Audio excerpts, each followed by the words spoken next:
আরও একটি চ্যাম্পিয়ন্স লিগের ফাইনালের মঞ্চ প্রস্তুত রিয়াল মাদ্রিদের জন্য এবারে লন্ডনের ওয়েম্বলি স্টেডিয়ামে। সেখানে তাদের 15তম শিরোপা উৎসব বন্ডুল করে দেওয়ার জন্য প্রস্তুত রয়েছে ডর্টমুন্ড, যারা কিনা 11 বছর পর চ্যাম্পিয়ন্স লিগের ফাইনালে এসেছে তাদের দ্বিতীয় শিরোপা জয়ের লক্ষ্য নিয়ে। এই নিয়ে আমাদের আজকের প্রি ম্যাচ অ্যানালাইসিস। আসসালামু আলাইকুম and welcome to outside the box analysis. Tactical আলোচনায় যাওয়ার আগে আমরা দুই দলের স্কোয়াড এবং তাদের প্রবাবল স্টার্টিং 11টা দেখে নিতে চাই। এটা মোটামুটি হবে ডর্টমুন্ডের একটা কমন স্কোয়াড। বেশ কিছুদিন ধরেই তারা 4-2-3-1 এই ফরমেশনে খেলছে এবং এখান থেকে যদি আমরা প্রবাবল স্টার্টিং 11টা চিন্তা করি, গোলকিপিং পজিশনে কোবেল, রাইট ব্যাকে রয়ারসন, সেন্টার ব্যাক হামেলস এবং স্লটারবেক, লেফট ব্যাকে মাতসেন, মিডফিল্ডে ডাবল পিভট হিসেবে সাবিৎজার এবং চান, দুই উইংয়ে সানচো এবং কারিম আদিয়ামি, সেন্টার ফরওয়ার্ড ফুলক্রুক এবং তার ঠিক পেছনে নাম্বার 10 হিসেবে রয়েছে জুলিয়ান ব্রান্ড। ডর্টমুন্ডের হয়ে শেষ ম্যাচ খেলতে নামা রয়েস, তিনি হয়তো সাবস্টিটিউট হিসেবেই আসবেন। অন্যদিকে এটা মোটামুটিভাবে রিয়াল মাদ্রিদের একটা কমন স্কোয়াড, যেখানে এই সিজনে মূলত তারা 4-3-1-2 এই ফরমেশনেই বেশিরভাগ ম্যাচ খেলেছে।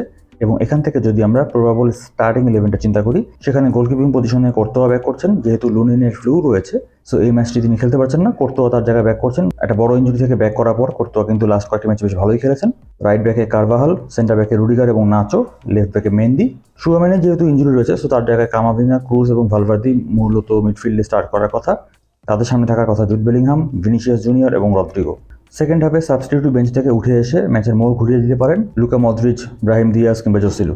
ট্যাকটিক্যাল পয়েন্ট অফ ভিউ থেকে যদি আমরা চিন্তা করি, শুরুতে আমরা কথা বলতে চাই ডর্টমুন্ডের ডিফেন্স নিয়ে। সাধারণ দৃষ্টিকোণ থেকে দেখলে মনে হতে পারে যে ডর্টমুন্ডের ডিফেন্স লাইন বেশ স্টেবল, বেশ স্ট্রং, কিন্তু আসলে কি তাই? তারা কি কনসিস্টেন্টলি ধারাবাহিকভাবে পুরো সিজন জুড়ে ডিফেন্সিভলি ভালো পারফর্ম করেছে? পিএসজির এগেনস্টে চ্যাম্পিয়ন্স লিগের সেমিফাইনালের দুইটা লেগেই তারা কিন্তু 1-0 গোলে ম্যাচটি জিতেছিল, কোনো গোল কনসিড করেনি এবং অনেক সময় মনে হয়েছিল যে তারা খুব ভালো ডিফেন্স করছে, কিন্তু আসলে তারা কিন্তু ডিফেন্সিভলি পুরো সিজন জুড়ে খুব একটা কনসিস্টেন্টলি ছিল না। তাদের লিগে যদি আপনি দেখেন বা ইভেন চ্যাম্পিয়ন্স লিগের ম্যাচগুলোতেও দেখেন, তারা কিন্তু কনসিস্টেন্টলি ডিফেন্সিভ ফেজে খুব ভালো ছিল। এটা বলা আসলে সঠিক হবে না। কিছু কিছু ম্যাচে তারা খুব ভালো ডিফেন্স করেছে, কিন্তু কিছু কিছু ম্যাচে তারা কিন্তু খুব একটা ভালো ডিফেন্স করতে পারেনি।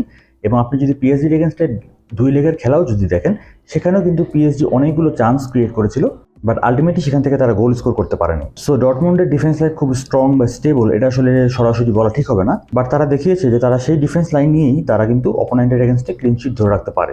তাহলে রিয়াল মাদ্রিদের সাথে তাদের আসলে কিভাবে ডিফেন্ড করা উচিত? তাদের কি হাই ব্লকে যাওয়া উচিত নাকি লো ব্লক বা মিড ব্লকে থাকা উচিত?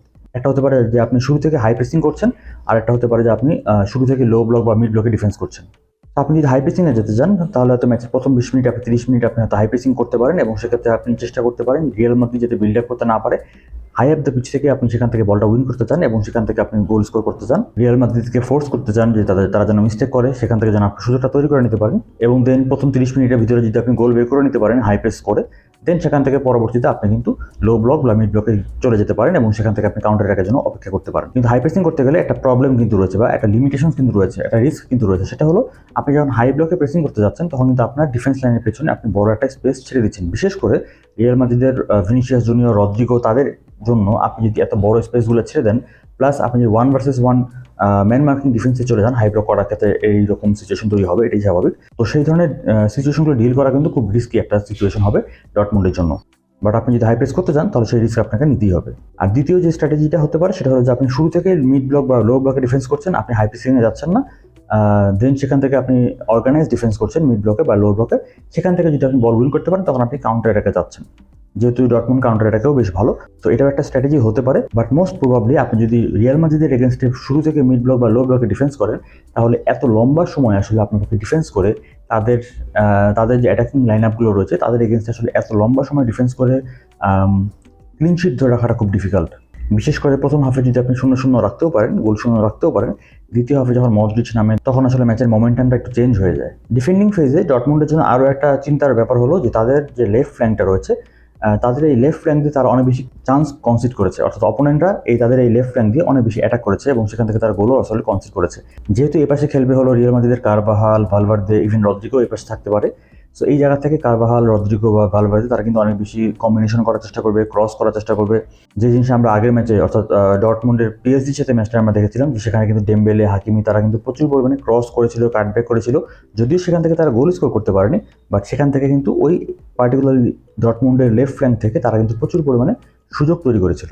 তো ডর্টমুন্ডের এই লেফট ফ্ল্যাঙ্ক বা রিয়াল মাদ্রিদ যখন অ্যাটাক করবে তখন সেই রাইট সাইড থেকে লেফট সাইডে যখন তারা ক্রসগুলো করবে বা কাটব্যাকগুলো করবে, এই ম্যাচে এই পয়েন্টটা অনেক বড় একটা সিগনিফিকেন্ট মোমেন্ট হয়ে দাঁড়াবে ডর্টমুন্ডের ডিফেন্সিভ ফেজে।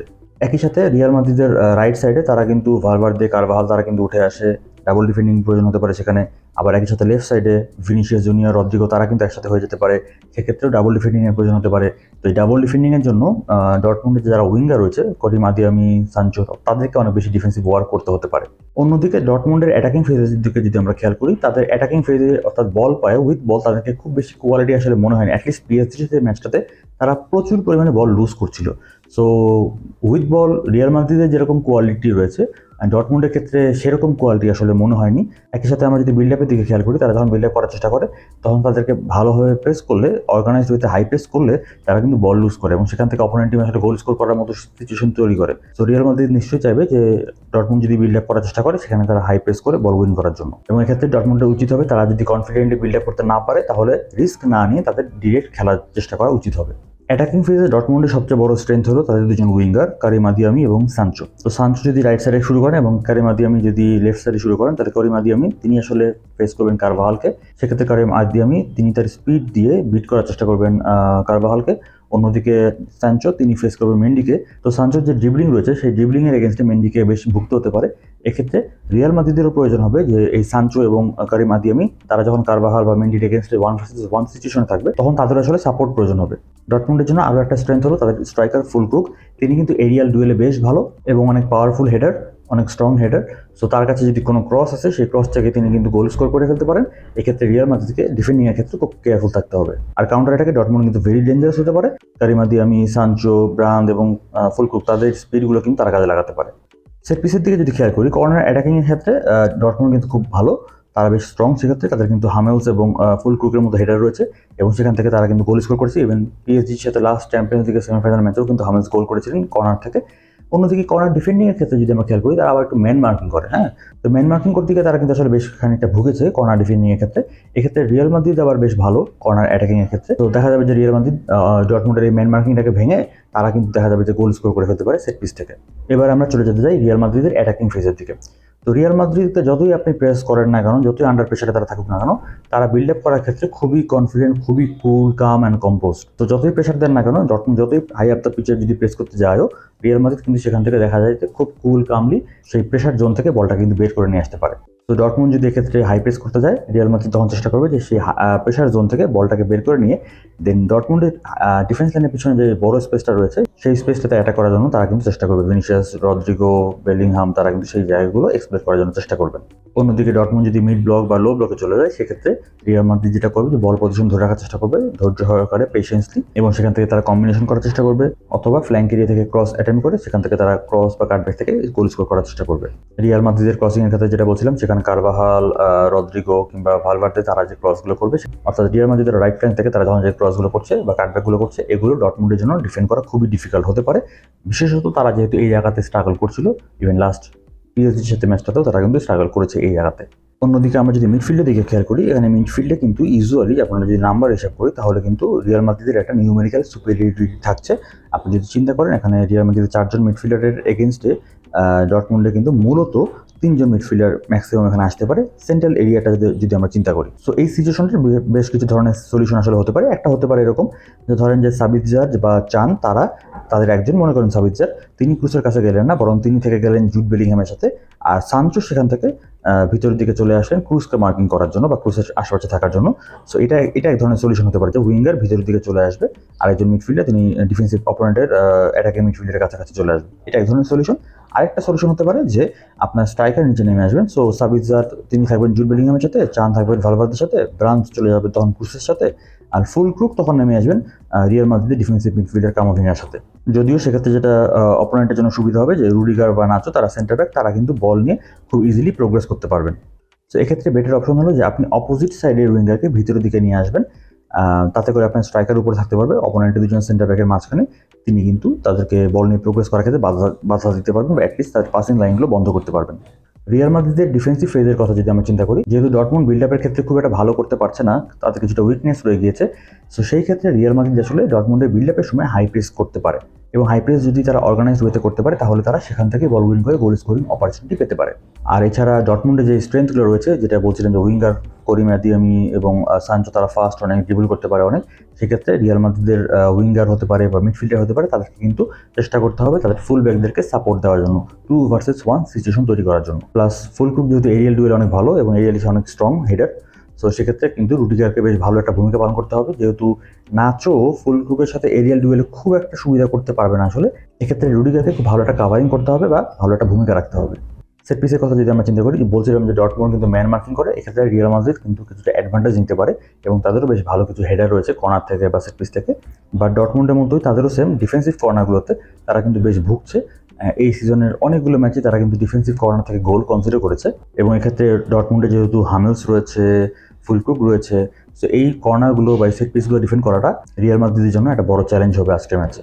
সো আমরা যদি সামারি করি তাহলে এই ম্যাচে ডটমুন্ড যদি জিততে চায় রিয়াল মাদ্রিদের এগেনস্টে, তাহলে আসলে তাদের দুইটা স্ট্র্যাটেজি রয়েছে, দুইটা স্ট্র্যাটেজি যে কোনো একটা স্ট্র্যাটেজি তাদেরকে ফলো করতে হবে। তার মধ্যে 1 নম্বর হলো যে তারা প্রথম 30 মিনিট হাই ব্লকে হাই ইন্টেন্সিটিতে প্রেসিং করবে, লাইক রিয়াল মাদ্রিদের গলা চিপে ধরার মতো তাদেরকে হাঁসফাঁস অবস্থায় নিয়ে যেতে হবে, যাতে করে তারা বিল্ড আপ করতে না পারে, তারা যেন বল ওখান থেকে বারবার লুজ করে, এবং তাদেরকে ফোর্স করতে হবে মিস্টেক করার জন্য, যাতে করে সেখান থেকে আপনি বল উইন করে গোল স্কোর করে ফেলতে পারেন। এবং এই প্রথম 30 মিনিটের মধ্যে আপনি চেষ্টা করবেন যে 1টা বা 2টা গোল যদি আপনি করতে পারেন, দেন আপনি সেখান থেকে মিড ব্লক বা লো ব্লকে সেট ব্যাক করতে পারেন এবং কাউন্টার অ্যাটাকের জন্য অপেক্ষায় থাকতে পারেন।